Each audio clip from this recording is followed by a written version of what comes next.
자, 우리 옆에 계신 분 인사하겠습니다. 주님의 이름으로 사랑하고 축복합니다. 주님의 이름으로 사랑하고 축복합니다. 네. 코로나가 참 많이 확산되어지고 우리 주변에서 많은 분들이 또 이로 어려움을 겪고 있지만 오늘 예배하는 우리 모두에게 하나님께서 특별한 은혜를 더하여 주실 줄 믿습니다. 우리 성도님들 수파라고 들어보셨습니까? 무슨 파요? 수우파. 나이가 나이인 만큼 스트릿 우먼 파이터. 우리 저 뒤쪽에 있는 청년들만 좀 이제 아시는 거예요. 수우파가 뭐냐면 우리는 조금 관심은 없죠. 요즘 세간의 화제 제가 모르시 반응이 없으니까 이제 말이 막 꼬이고 있어.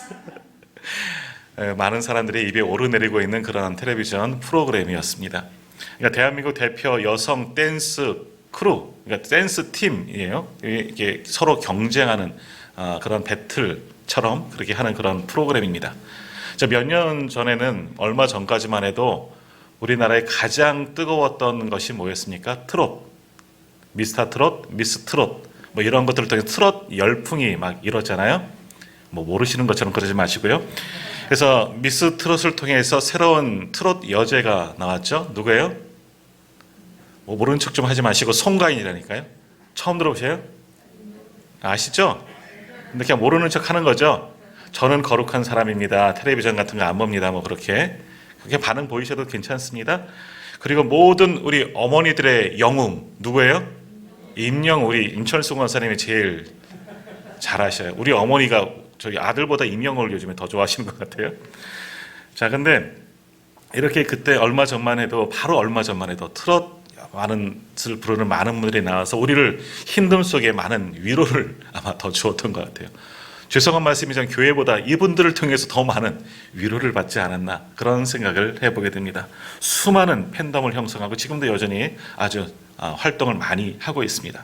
자, 그런데 몇 달 전부터 지난 여름부터 세간에 이제 수파라는 그런 프로그램이 등장하게 되었습니다. 그러니까 총 8개의 여성 댄스, 그러니까 우리가 말하는 댄스, 그러니까 뭐 무도회에서 하는, 무도장에서 하는 그런 정도가 아니라 그냥 율동하는 이런 수준이 아닌 거예요. 몸을 막 꺾고 정말 격하게 춤을 추는 그런 분들이 팀을 이루어서 8개의 팀이 서로 경쟁하는 그런 프로그램입니다. 그래서 매주마다 주어진 미션을 가지고 배틀을 하고 결국 마지막에 우승을 가르는 그런 프로그램이 이 스트릿 우먼 파이터라는 그런 프로그램입니다. 화요일 밤 10시가 넘는 뭐 거의 12시가 다 돼서 끝나는 프로그램에서 저는 사실은 보지는 않았고 중간중간에 잠깐 나오는 것들을 이제 보았는데요. 계속해서 사람들이 수우파 봤냐? 막 수우파, 야, 어떻게 그렇게 춤을 추냐? 많은 이야기들이 이제 들리기 때문에 저도 좀 관심을 기울이고 있었습니다. 결국 그 8개 팀 중에서 한 팀의 우승팀이 정해지게 되었고 프로그램은 이제 다 종료되고 끝이 났습니다. 근데도 그 나왔던 모든 팀들, 특히 이제 리더들을 중심으로 해서 많은 분들이 계속해서 광고도 나오고요. 많은 프로그램의 게스트로 또는 고정 출연자로 그렇게 나오면서 활동을 하고 있습니다. 자, 저는 이 프로그램을 통해서, 이 텔레비전 프로그램을 통해서 수파라는 이분들을 접하면서 참 많은 것을 느꼈습니다. 남자 댄서들도 하지 못하는, 하기 힘든 그런 아주 힘든 동작 거뜬히 해내고 아주 멋진 동작으로 그 화려한 댄스를 하는 것을 보고 야, 참 대단하다. 어떻게 저렇게 춤을 출 수 있나. 저는 몸치라 제가 기타 치우는 이유가 율동하기 싫어서 교회에서 근데 어떻게 이렇게 화려한 춤을 저렇게 출 수 있을까. 얼마나 많은 연습을 했을까. 뭐 그런 생각도 해보게 됩니다. 그러면서 더욱 주목하게 되는 것은 뭐냐 하면 이 댄스 크루 한 팀이기 때문에 개개인의 댄스 실력도 뛰어나지만 한 팀의 단합, 한 팀의 그런 어떤 팀워크가 더 중요하게 느껴지는 그런 모임이었습니다. 그래서 이 팀이 있기 때문에 그 팀을 이끌어가는 리더의 역할이 굉장히 중요한 것이 이 프로그램의 내용들입니다. 자, 이 댄스 크루들을 보면서 제가 주목해 보았던 2명의 리더가 있습니다. 한 사람은 뭐 아실까나 모르겠는데 모니카 이 과자 이거 아니에요. 사람 이름입니다. 모니카라는 그런 리더이고 또 한 사람 아이키라는 그런 리더입니다. 자, 이 모니카라는 분은요, 프라우드먼, 저도 이게 발음이 잘 안 되는 프라우드먼이라는 그런 크루를 이끌고 있습니다. 근데 비교적 한 20대, 30대 초반인데 이분은 36세, 비교적 나이가 많은 리더, 댄서입니다. 물론 그만큼 나이가 있다 보니까 오랜 경력을 가지고 있는 그런 댄서이죠. 근데 이분은 댄서이기도 하지만 현직 대학 교수입니다. 대학에서도 댄스를 배우려고는 많은 학생들을 가르치는 교수이기도, 춤만이 아니라 실력만이 아니라 이론적으로도 굉장히 해박한 것을 가지고 있는 그러한 분입니다. 그래서 이분을 통해서 수많은 제자들, 댄스들이 배출되었고 거의 국내에서 활동한 모든 사람들의 스승격인 그런 모니카라는 그런 여자 리더가 있습니다. 근데 이 모니카라는 분은 굉장한 카리스마를 가지고 있습니다. 그러니까 자신도 그렇지만 팀원들에게 매우 엄격하게 지도하고 있습니다. 그래서 항상 주어진 과제, 최상의 결과물을 얻기 위해서 엄격하게 책짓기를 하면서 팀을 이끌었습니다. 한 번은 보니까 우리는 101%를 해야 돼 하면서 아주 강하게 팀원들을 다그치고 있는 것을 보게 됩니다. 그러니까 이 팀에 속한 댄서들은 어떻겠습니까? 팀원들은 힘들겠죠. 우리 리더가 또 나이도 또 많지 않습니까? 리더가 막 퇴근하고 닥달하고 열심히 하도록 그렇게 하니까 힘들지만 막 쫓아갑니다. 그런데 힘은 들지만 연습을 하다 보면 힘은 들지만 그렇게 연습하다 보면 자신들의 실력이 아주 성장하게 있는 것을 보게 됩니다. 또 이 모니카는 팀원들만 다그치는 것이 아니라 자신도 그렇게 다 해냅니다. 자신도 열심히 먼저 본을 보이며 노력합니다. 그러니까 모든 팀원들이 이 모니카를 잘 따릅니다. 엄하고 때로는 무섭기도 혼나기도 하지만 먼저 본을 보이니까 잘 따라하고 결국 그 팀이 좋은 성적을 낼 수밖에 없었던 거죠. 자, 또 하나의 리더는 이름이 아이키라고 합니다. 이분의 이 활동명이 왜 아이키냐면 키가 아이만하다. 그러니까 작다는 거야. 아이 키만하다. 그래서 이름이 아이키라고 되었다고 합니다. 작은 키의 리더입니다. 근데 이분은 수우파에 나왔던 이 프로그램에 나왔던 댄서들 중에서 유일하게 유부녀입니다. 아이도 키우고 있습니다. 그러니까 댄서로서 활동하기는 참 어려운 상황입니다. 자, 모니카가 이 카리스마를 가지고 팀을 이끈다면 이 아이키는 때또 다른 방법으로 팀을 이끄는데 항상 유쾌하고 즐겁게 팀과 활동하고 있습니다. 때로는 팀원들과 주어진 과제를 하면서 여러 번 실수를 합니다. 계속 반복해서 실수가 나오는 부분이 있고 실수하는 단원이 있습니다. 팀원이 있습니다. 자, 그런데 모니카가 그들을 지적하고 화를 내고 더 엄격하게 했다면 이분은 왜 그럴까? 왜 안 될까? 하지만 분위기를 이끌었죠. 실수한 단원들 격려하고 위로하고, 야, 너 아까 그 동작은 너무 잘하더라. 칭찬으로 이 팀을 이끌어 나갑니다. 그러니까 팀원들이 긴장을 풀어주고 항상 즐겁게 보여지는 거죠. 즐겁게 연습을 합니다. 더기 이 프로그램이 수우파라는 프로그램이 서로 다른 팀들과 크루들과 배틀을 하며 경쟁을 하며 우승팀을 가리는 경기 프로그램이다 보니까 서로 간의 라이벌 의식, 치열한 경쟁이 있습니다. 그런데 이 아이키라는 리더는 그 가운데서도 항상 분위기를 풀어주는 그런 역할을 하는 것처럼 보여집니다. 때로는 경쟁하다 보면 분위기가 어색하고 상기되고 그런 분위기지만 이 작은 아이키라는 분을 통해서 그런 어색한 분위기가 풀어지고 또 서로께 유쾌하게 다 해결되는 그런 분위기를 해소하는 역할을 해주고 있다는 것이죠. 그러니까 한마디로 이 아이키라는 리더와 있으면 재밌습니다. 흥겹습니다. 즐겁습니다. 힘들고 어렵지만 그렇게 전혀 힘들지 않게 느껴지게 된다라는 겁니다. 저는 이 아이키를 보면서 야, 나도 이 사람처럼 이분처럼 많은 사람들에게 즐거움을 주고 기쁨을 주고 어색한 분위기를 풀어줄 수 있는 그런 역할을 하면 좋겠다. 그런 리더가 되었으면 좋겠다. 이런 생각들을 해보게 됩니다. 그러면서 이분의 모습을 보면서 누구를 생각하게 되었냐면 바로 예수님을 생각하게 되었습니다. 우리 성도님들 예수님에 대해서 어떠한 이미지를 가지고 계십니까? 보통 그러나 예수님 하면 우리에게 보여지는 느끼는 그런 감정은 기쁨이죠. 항상 인자한 얼굴로 우리를 품어주시는 주님의 얼굴이 아마 생각나실 겁니다. 실제로도 그렇습니다. 주님 곁에 있으면 늘 행복하고 즐겁습니다. 우리의 모든 필요를 주님 아시고 채워주시고 위로해 주시기 때문이죠. 그래서 주님 곁에 있으면 늘 기쁨이 넘쳐나는 겁니다. 참 행복을, 평안을 얻을 수가 있습니다.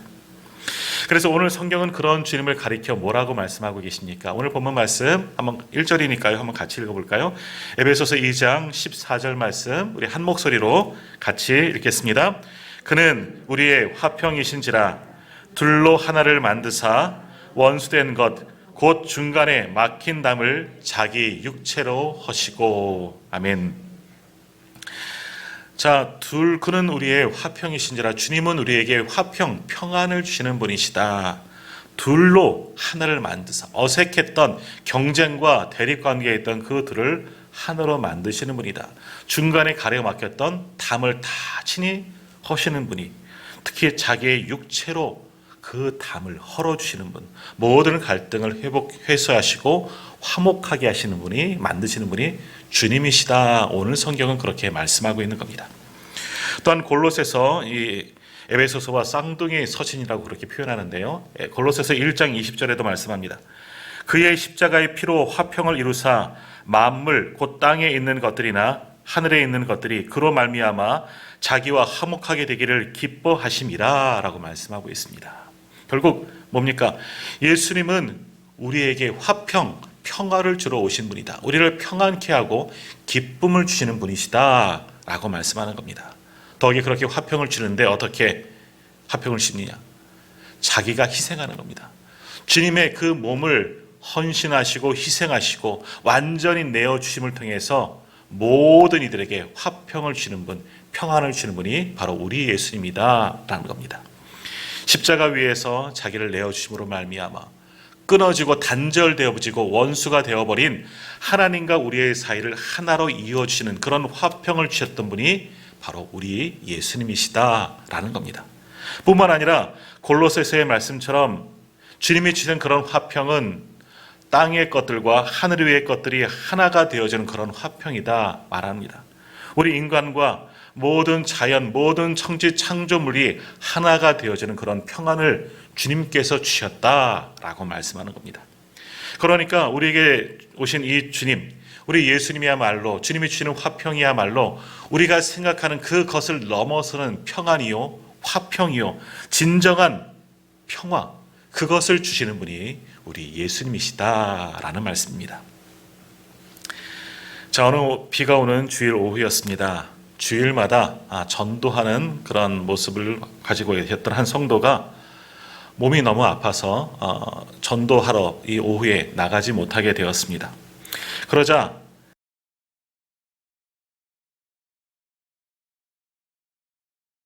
아빠가 아파서 전도를 나갈 수가 없어. 그러면 오늘은 제가 아빠 대신 나가겠어요. 7살짜리가 참 대견하지요. 아빠 대신에 전도하러 나가겠다는 겁니다. 그러자 아빠가 좀 비 오는 날이라 좀 염려도 됩니다. 그러니까 오늘 잘 나가서 전도지를 조금만 전하고 와라. 아들에게 그렇게 말했습니다. 그래서 이 아들이 아빠를 대신해서 전도지를 들고 이 비 오는 오후, 주일 오후 전도하러 나간 겁니다. 자, 비 오는 날이라 사람이 많지 않습니다. 그러나 만나는 사람들에게 이 아이가 전도지를 나눠줍니다. 예수 믿으세요. 조그만 아이가 그러니까 재밌기도 하고 사람들이 그래도 잘 받습니다.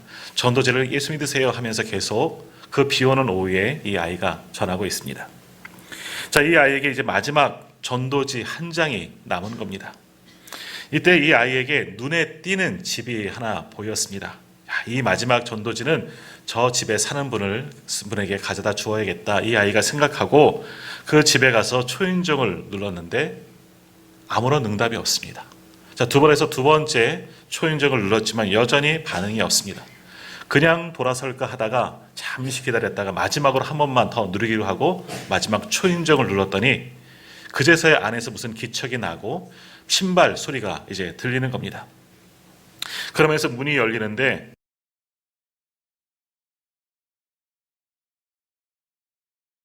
그래서 이 아이가 마지막 전도지를 주면서 이렇게 말하는 겁니다. 예수 믿고 구원 받으세요. 예수 믿으면 행복해져요 하고 전도지를 그 여인의 손에 쥐어쥐고 인사를 하고 돌아섰습니다. 그렇게 그날 전도를 다 마쳤습니다. 이제 다음 주일이 되었습니다. 이분들이 다니는 교회 목사님께서 이제 예배 시간 설교를 하시고 이제 광고 시간이 되었는데 마침 목사님이 이러한 이야기를 하시는 거예요.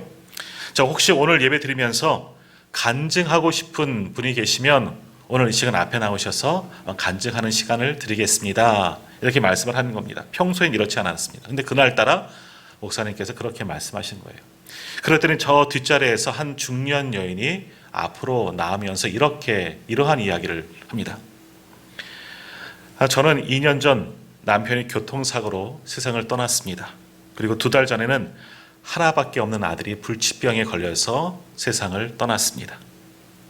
이제 제 곁에는 아무도 없습니다. 의지할 사람도 없고 함께 이야기 나누고 밥을 먹을 사람도 없습니다. 혼자 남았습니다. 너무나 외로웠습니다. 그래서 우울증이 재발해서 죽고 싶은 생각밖에 들지는 않았습니다. 죽고 싶은 마음을 가지고 하루하루 그렇게 살아왔습니다. 그래서 결국 지난주 비 오는 주일 오후 죽기로 결심하고 농약을 한 병 사다가 농약을 먹고 자살하려고 했습니다. 마침 농약을 막 먹으려는 찰나에 초인종에 눌리는 소리가 들렸습니다. 그냥 가겠지 하고 무시하고 또 농약을 들은 순간 또다시 2번째 초인종에 들렸습니다. 그래도 가겠지 하는 마음이 조금은 궁금한 생각이 들었습니다. 잠시 멈칫하고 있는 사이에 3번째 초인종 소리가 들렸습니다. 무슨 중요한 일이 있나? 죽긴 죽겠지만 무슨 일인가? 누가 찾아왔나? 저 사람만 만나보고 농약 먹자 하는 그런 생각을 가지고 문 밖으로 나갔더니 작은 천사가 문 앞에 서 있었습니다. 그래서 그 천사가 저에게 전도지 한 장을 주었습니다. 무심결에 그 전도지를 받아들었더니 거기 한 문장이 눈에 들어왔는데 이렇게 써 있었습니다. 수고하고 무거운 짐진 자들아 다 내게로 오라. 내가 너희를 쉬게 하리라. 어릴 적 다니던 교회에서 들었던 말씀입니다. 내가 어려서 외웠던 그 성경 구절이 눈에 들어오게 된 겁니다. 이 글귀를 보고 이 성경 말씀을 보고 그 앞에 엎드리게 되었고요. 그 말씀을 보고 내 모든 무거운 짐도 주님께 맡겨야겠구나 하는 그런 생각을 하게 되었습니다. 그렇게 내 모든 것 죽고 싶은 이 마음 주님께 다 내어드렸더니 제 마음에 평안이 찾아왔습니다. 그래서 이제는 죽지 않고 다시 한번 살아보자 하는 생각이 들었고 한 주 그렇게 기쁜 마음으로 살다가 오늘 주일 지금 교회에 다시 나와서 이렇게 예배하고 은혜를 받고 지금 간증하게 되었습니다 하는 그런 이야기를 이 여인이 하게 된 겁니다. 자, 한 아이가 전한 복음의 소식을 듣고 한 여인이 그 전도지를 통해서 주님을 만난 겁니다. 바로 주님께서 이 아이를 통해서 이 여인을 죽어가는 이 여인을 만나 주신 것이고 이 아이가 전한 전도지를 통해서 이 여인이 주님의 음성을 들은 겁니다. 그리고 그렇게 주님을 만나서 평안을 얻고 구원을 얻게 된 것입니다. 그렇습니다. 누구든지 주님을 만나면 평안을 얻게 되는 줄 믿습니다. 주님만이 우리에게 진정한 평안, 바로 화평을 주시는 분이시기 때문입니다. 자, 다시 한번 오늘 본문 에베소서 2장 14절 말씀 다시 한번 같이 한번 읽겠습니다. 그는 우리의 화평이신지라 둘로 하나를 만드사 원수된 것 곧 중간에 막힌 담을 자기 육체로 하시고. 아멘. 오늘 말씀을 보면 주님은 우리의 화평이신지라. 화평 무슨 뜻입니까? 거꾸로 하면 평화이죠. 주님은 우리에게 평화, 평안, 기쁨, 즐거움을 주시는 분이시다. 오늘 성경은 우리에게 말씀하고 있습니다. 자, 여기 화평이라는 단어 헬라어로는 오늘 이제 성경의 본문이죠. 헬라어로는 에이레네라는 그런 단어를 사용합니다. 아마 에이레네 들어보셨을 겁니다. 근데 이 단어는 어디서부터 시작되었나? 구약 성경에 나온 샬롬에서부터 이 단어가 파생되어진 겁니다. 샬롬, 우리가 너무나 잘 아시죠? 평화, 평안이라고 해석합니다. 자, 샬롬의 원래적인 뜻은 뭐냐? 전쟁이 그쳐진 상태, 전쟁을 하다가 서로 화해하고 휴전한 그 상태가 샬롬, 화평, 평화입니다. 서로 적대시하고 싸우다가 원수되었지만 손을 잡고 맞잡고 화해하고 화목해진 상태, 그것이 바로 샬롬, 평화입니다. 그러니까 그런데 이것만이 아니라 더 그것을 넘어서서 우리 인간들이 경험할 수 있는 진짜 행복, 평안, 참 만족함, 기쁨, 이 모든 포괄적인 총체적인 평화가 바로 샬롬이라는 뜻에 다 담겨져 있는 겁니다. 샬롬 하면 다 되는 겁니다. 그런데 오늘 성경은 말씀하죠. 주님은 우리의 샬롬이십니다. 평화이십니다. 화평이십니다. 라고 말씀하는 겁니다. 정말 우리에게 참된 평화를 주시는 분이 바로 우리 주님이시다 라고 말씀하는 겁니다. 더욱이 오늘 본문의 말씀을 조금 더 좁게 생각해 보면 이런 겁니다. 오늘 성경에서 말씀하는 화평은 유대인들과 이방인들 사이에 서로 갈등이 있습니다. 유대인들은 저들을 향해서 저주받을 자라 그렇게 무시를 하고요. 또 이방인들은 저들을 이기적인 자다 그렇게 서로 생각하고 항상 갈등을 가지고 살아왔었습니다. 그러나 주님이 오시면 유대인들과 이방인 그렇게 반목하는 사이에게도 화평을 주신다. 하나로 만들어 주신다 하는 말씀이죠. 그런데 유대인들 어떻습니까? 지금도 주변 나라들과 갈등 가운데 살아갑니다. 지금도 뉴스에서는 계속 들리죠. 이스라엘과 주변 이 아랍 국가들은 전쟁의 소식이 끊이지 않고 있습니다. 여전히 샬롬하지 못한다라는 겁니다.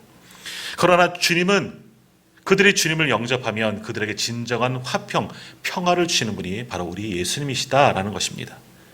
주님은 그렇게 적대적인 관계를 가진 유대인들과 이방인들과에도 화평케 하시는 분, 평화를 주시는 분이 바로 우리 주님이시다라는 것이죠. 그런데 그 화평이 언제 오겠습니까? 그러한 주님이 주시는 평안이 언제 오겠습니까? 저들이 주님을 인정할 때.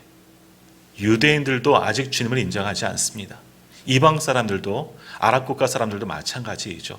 저들이 분명히 예수 그리스도를 하나님의 아들이시고 우리의 구세주로 인정할 때 저들에게 진정한 화평, 주님이 주시는 평화가 찾아온다라고 말씀합니다. 그러니까 저들이 주님을 믿으면, 주님을 인정하게 되면 저들 사이에 높게 세워진 이 담을 주님께서 친히 헐어주셔서 화평, 에이레네, 샬롬을 주시겠다 약속하고 계시는 겁니다. 주님이 저들에게 가운데 오시면 이제 반목하던 대립하던 저들이 손을 잡고 화해하게 될 것이다. 그런 화평을 주님께서 저들에게 주실 것이다 약속하시는 말씀이 오늘 본문의 말씀입니다. 이처럼 주님은 우리에게 화평을 주시는 분이십니다. 그러므로 그리스도께서는 화평의 왕으로 이 땅 가운데 오셨고 진정한 우리에게 평화를 주시기 위해서 우리를 위해서 대속의 죽음을 죽으신 분이 우리 주님이시다라는 겁니다. 뿐만 아니라 죄로 인해서 우리는 하나님과 원수가 되었죠. 원래 하나님이 가장 아끼시고 창조하신 것이 우리 아니겠습니까? 그러나 우리 안에 들어온 죄로 말미암아 우리가 하나님과 원수가 되었고 완전히 죄로 인해서 끊어진 상태가 되었습니다. 오늘 말씀처럼 하나님과 우리 사이에 높은 담이 세워져서 서로 왕래할 수 없고 관계할 수가 없는 그런 완전히 단절된 그런 원수 같은 존재였지만 주님은 우리 사이에 이 높은 담을 완전히 허무시는 분이 되셨죠. 어떻게? 자기 육체를 십자가에 내어주심으로 말미암아 그 높은 담을 완전히 무너뜨리시고 끊어진 하나님과의 우리와의 관계를 회복시켜 주시는 분이 우리 예수님이시다라는 겁니다. 그래서 오늘 본문 14절에서 뭐라고 말씀하십니까? 원수된 것, 그 중간에 막힌 담을 무엇으로? 자기 육체로 허셨다라고 말씀하고 있는 겁니다. 우리가 서로 원수가 되었었지만 주님이 우리를 위해서 우리를 화목케 하기 위해서 친히 십자가 위에서 자신을 내어주셨기 때문에 이제 우리가 하나님과 우리 사이에 하나가 되어지고 화평하게 되었다. 주님께서 그 화평을, 그 평안을 이루어 주셨다. 오늘 성경은 우리에게 말씀하고 있습니다. 한 홀어머니를 모신 내외가 있었습니다. 근데 문제는 뭐냐? 시어머니와 며느리 사이가 너무나 좋지 않습니다. 고부간의 갈등이 심합니다. 날마다 매일같이 싸우고 가정의 평화가 없었습니다. 이 문제는 뭡니까? 이 남편이 둘 사이에 껴서 항상 심각합니다. 어머니 편을 들 수도 없고 아내 편을 들 수도 없고 항상 너무나 힘이 듭니다. 그래서 어느 날 이 남편이 좋은 생각을 하게 된 겁니다. 밤을 한 마리를 사갖고 와서 아내에게 주면서 이런 이야기를 합니다. 여보, 내가 도저히 살 수가 없어. 당신하고 어머니하고 맨날 싸우니까 내가 죽겠어. 자, 그래서 당신이 죽든지 어머니가 죽든지 하나를 택합시다. 당신이 젊으니까 죽는 건 좀 그렇고 어머니를 죽게 만듭시다. 내가 이거 어머니를 죽게 만드는 좋은 약을 여기다 담아왔어. 그러니까 당신이 이 밤을 매일 삶아다가 어머니 드리면 어머니가 이거 드시다가 많이 드시면 독에 중독돼서 돌아가실 거야. 그렇게 합시다. 그 대신 어머니가 돌아가시기 전까지는 어머니를 잘 대해드립시다. 이제 그렇게 이야기를 한 거예요. 이제 며느리도 이 아들의 좋은 생각이다 생각하면서 그렇게 이제 하기로 한 겁니다. 그러면서 이 독이 들어간 밤을 잘 삶아서 아침마다 어머니에게 갖다 드리는데 평소와는 다르게 자, 이제 어머니가 이제 가실 날이 이제 얼마 안 남았다 생각한 것 아니겠습니까? 그러니까 어머니에게 정성을 다해서 이 밤을 가져다 아침마다 정성을 다해서 드립니다. 매일매일 그렇게 공손한 모습으로 정성을 다해서 따뜻한 밤을 가지고 오는 그 모습을 보고 시어머니도 마음이 변화되기 시작합니다. 야, 저렇게 착한 며느리 내가 그동안 너무나 미워했구나, 너무나 구박했구나. 어머니의 마음이 풀려가기 시작하는 겁니다. 자, 이런 생각이 들자 어떻습니까? 어머니가, 시어머니가 이제 며느리를 사랑하게 된 거죠. 아끼게 되고 잘 대해주게 된 겁니다. 그러다 보니까 싸우던 집안이 화목해지기 시작한 겁니다. 자, 그러던 어느 날 아내가 남편에게 말합니다. 저 이 밤 다 갖다 버릴 거예요. 왜? 이거 먹고 정말 어머니 돌아가시면 어떡해요? 저렇게 좋은 어머니 돌아가시면 안 되잖아요. 제가 그동안 잘못한 것 같아요. 뉘우치게 되는 겁니다. 결국 그 가정 정말 독은 안 들었잖아요. 이 가정이 이 일로 하나가 되고 서로 잘 사랑하고 나눌 수 있는 행복한 가정이 되었다. 전설의 고향에 나오는 이야기입니다. 자, 성탄은 이와 같은 겁니다. 우리를 화목하게 하시려고 오신 예수님. 도저히 원수처럼 서로 대립하고 반목하고 하나가 될 수 없는 우리를 위해서 주님이 친히 자신을 내어주셨기 때문에 진정한 화평을 주시기에 오신 것 기억하는 절기가 바로 성탄의 절기입니다. 주님은 죄로 인해서 하나님과의 단절된 우리와의 관계를 하나님과 화목하게 하시기 위해서 친히 자기를 내어주기 위해서 이 땅에 오셨습니다. 주님은 우리를 살리시기 위해서 우리 가운데 오셨다는 겁니다. 죽을 수밖에 없고 그 죄로 말미암아 영원한 하나님의 심판, 진노를 받을 수밖에 없는 우리를 위해서 하나님과 화목하게 만드시기 위해서 자신을 내어주시기 위해서 이 땅에 오신 날, 그것이 바로 성탄입니다. 주님이 우리에게 오셨기 때문에 우리 간에 높아진 그 담을 있었지만 주님께서 그 담을 친히 헐어내어 주셨다는 겁니다. 그래서 하나님과 화목할 수 있고 온 모든 피조 세계가 화목할 수 있는 길을 열어 주셨다는 겁니다. 그러므로 성탄의 절기는 화평의 절기입니다. 평화의 절기입니다. 싸우고 대립하고 원수간이라도 성탄에 참 기쁨을 주신 오신 예수님을 통해서 화목할 수 있는 절기, 그것이 성탄이 주는 기쁨입니다. 이제 성탄의 절기가 성탄절이 얼마 남지 않았습니다. 우리에게 화평을 주신 주님, 그 화평을 심어주게 하신 주님을 기억하면서 우리도 많은 사람들을 유쾌하게 만들고 즐거움을 주고 주님께서 주시는 그 화평을 전하는 일에 사용되어지는 우리 모두가 다 되시기를 주님의 이름으로 축원합니다.